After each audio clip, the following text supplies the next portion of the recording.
Dans Solo Leveling, des orques traversent la porte et on apprend qu'ils sont naturellement doués pour la chasse. Bien qu'ils manquent d'intelligence, ils surpassent largement les humains en matière de traque et de chasse. Ces chasseurs étaient très excités par l'odeur de la chair et du sang, mais étant seulement des éclaireurs, ils ont réprimé leurs instincts et ont priorisé leur mission. Ils se sont cachés dans l'obscurité pendant une semaine, leur sixième sens les alertant avant même qu'ils trouvent leur proie. Cet endroit est plein de proies, dit l'un des orques, en notant la complexité de l'environnement et en le comparant à celui d'un château. L'orque déclare qu'ils vont commencer la chasse et ordonne à son compagnon d'appeler leur frère. Ils défoncent la porte en annonçant qu'ils massacreront tous les humains dans ce château, puis fortifieront leur position avant que la vraie chasse commence. D'abord, nous allons nettoyer complètement cet endroit, dit-il, en observant les étudiants dans le couloir. Un garçon donne une boisson à une fille avant qu'ils n'entendent un bruit sourd et se tournent pour voir un monstre vert avec une hache volant vers eux.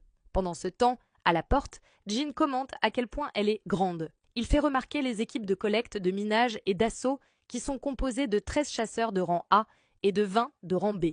Jean traverse la foule, surpris du nombre de chasseurs de rang A qu'ils ont. Une voix s'élève. Les chasseurs entourent Jean avec des questions et une femme suggère que Jean va prendre la tête du raid aujourd'hui. Rapidement, Yérim intervient, se demandant pourquoi il rend Hunter Sang mal à l'aise.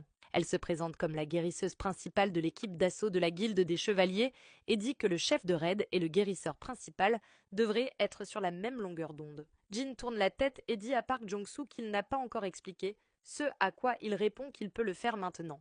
Il commence par annoncer qu'il dirigera le raid aujourd'hui. Les autres chasseurs semblent déçus, tandis que le maître de la guilde leur dit que Jin sera en charge de l'arrière, veillant à leur sécurité. « Sommes-nous si faibles qu'il nous faut la protection de quelqu'un d'autre » demande un chasseur, se demandant si les membres d'élite de la guilde des chevaliers sont si faibles face à Mr. Sung Jin-woo. Park Jong-soo commente que ses membres sont plutôt audacieux et ajoute que cela a pu sembler un peu rude, mais ils ont habituellement cette atmosphère. Jin dit que cela veut simplement dire qu'ils sont confiants. Jong-soo regarde son téléphone et dit qu'il est temps de partir. Le raid commence, tandis qu'une femme du centre d'appel d'urgence de l'association des chasseurs prend un appel provenant de l'école et cet arc continue. Abonne-toi pour la suite.